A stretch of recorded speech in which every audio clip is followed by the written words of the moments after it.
It's fitted with a decap pipe and this Jordanbikes ring. It's been in for a full ECU remap. We're running pretty rough before. Very restricted this model is, so we're going to do the final run now and then we'll talk about everything that we've achieved.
Right, when the bike came to us, it had 176 horsepower, which is the red line. As you can see, just running far too lean, and then it just richened off through the top end. So yeah, you didn't really want to rev through this sort of area to sort of 7,000 revs. So that was just how far the fueling were out. So now we've sorted the fueling out, made it run as it should be. I mean, as it should have come from the factory, really. It just accelerates so much better through this region here. You can see up to sort of 7,500 revs. It's so much more smoother, and as you can see, fueling absolutely spot on there. And then as it tailed off rich before, we've leaned that bit up and made it run absolutely spot on as well through the top end. So gave us a figure of 186 and a bit. So yeah, nice gain of 10 brake horsepower there. That is all the way through the rev range as well, which will feel that massively.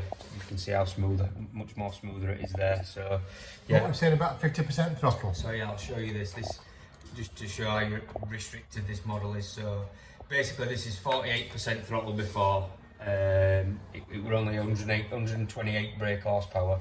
Fueling not too bad, just very lean low down. So we opened up the throttle and fueled it a lot better, and as you can see there, it's gone from 128 to 171, and that's just purely the throttle does not allow you as much as you think. So what we've done is opened up that throttle, made it rev a lot more, and just neatened up the fueling just to suit that. And as you can see how much smoother it is, it's just smooth all the way through now. You don't get any of these dips and stuff like that, which you do feel, and that tends to be sort of a surge or a snatch. 53 horsepower extra. Yeah, I think, is it? Yeah. No, 40. 43. 43, yeah, 43, and then 11 foot-pound of torque, which is massive. So yeah, just feels a million times better. So yeah, should be good. So yeah, if you want yours, please give us a call.